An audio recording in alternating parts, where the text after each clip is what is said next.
अच्छा, अपने देश की बात करने से पहले हम हमेशा की तरह पहले ग्लोबल संकेतों पर नजर डालते हैं।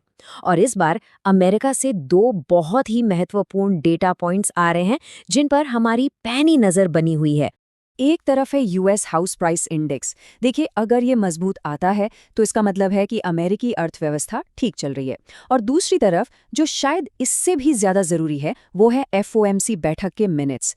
इससे हमें ये पता चलेगा कि अमेरिका में ब्याज दरें बढ़ेंगी या घटेंगी, जिसका सीधा असर हमारे बाजारों में आने वाले विदेशी निवेश पर पड़ता है।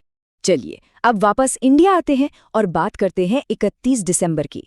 यकीन मानिए ये दिन एक्शन से भरपूर रहने वाला है।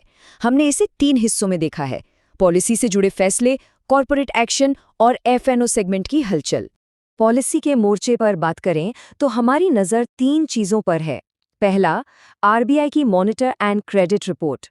दूसरा, सुबह 11 बजे होने वाली कैबिनेट बैठक, जहां से कोई भी बड़ी घोषणा आ सकती है। इस पर हम सबकी नज़रें टिकी रहेंगी। और हाँ, तीसरा, पैन को आधार से लिंक करने की आखिरी तारीख, जिसका असर लाखों लोगों पर पड़ेगा। अब आते हैं एफएनओ यानी फ्यूचर्स एंड ऑप्शंस सेगमेंट पर। ट्रेडर्स के लिए ये एक बड़ी खबर है, क्योंकि इस लिस्ट में 4 नए शेयर्स शामिल हो रहे हैं: Bajaj holdings, premier energy, SW solar और वी गार्ड इंडस्ट्रीज। देखिए, जब भी नए शेयर एफएनओ में आते हैं तो उनमें ट्रेडिंग वॉल्यूम और लिक्विडिटी दोनों बढ़ जाते हैं। कॉर्पोरेट एक्शन में हमारी खास नज़र जिंदल पॉलीफिल्म्स के तिमाही नतीजों पर रहेगी। पैकेजिंग सेक्टर की एक बड़ी कंपनी है और इसका प्रदर्शन कैसा रहा, ये देखना पूरे सेक्टर के लिए एक अहम संकेत होगा। अब ये एक बहुत ही ज़रूरी बात है जिस पर ध्यान देना चाहिए। कल्पतरु प्रोजेक्ट्स इंटरनेशनल के लिए 54% इक्विटी का एंकर लॉक इन पीरियड खत्म हो रहा है। आसान शब्दों में इसका मतलब ये है कि अब तक जो बड़े निवेशक अपने शेयर नहीं बेच सकते थे, अब बेच पाएंगे। इससे होगा क्या? बाजार में शेयरों की सप्लाई अचानक बढ़ जाएगी। और हम सब जानते हैं, जब बाजार में किसी चीज की सप्लाई अचानक बढ़ती है तो उसकी कीमत पर दबाव आना स्वाभाविक है। 31 दिसंबर को ग्लोबल बाजारों पर भी एक नज़र डाल लेते हैं। जापान के बाजार तो पूरी तरह से बंद रहेंगे, जबकि यूके का बाजार दोपहर 12:30 बजे ही बंद हो जाएगा। तो हो सकता है कि ट्रेडिंग वॉल्यूम सामान्य से कुछ कम रहे।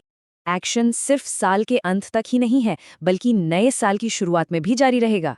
1 जनवरी को भले ही छुट्टी हो, लेकिन हमारे रडार पर कई जरूरी इवेंट्स हैं। चलिए देखते हैं कि नए साल के पहले दिन हमें किन बातों पर नजर रखनी है। जैसा कि आप देख सकते हैं, 3 बड़े सेक्टर हमारे फोकस में रहेंगे। सबसे पहले है ऑटो सेक्टर, जहां दिसंबर के ऑटो सेल्स के आंकड़े हमें डिमांड का सही हाल बताएंगे। दूसरा है पावर सेक्टर, जहां वन नेशन वन टैरिफ लागू होने से एक बड़ा बदलाव आएगा।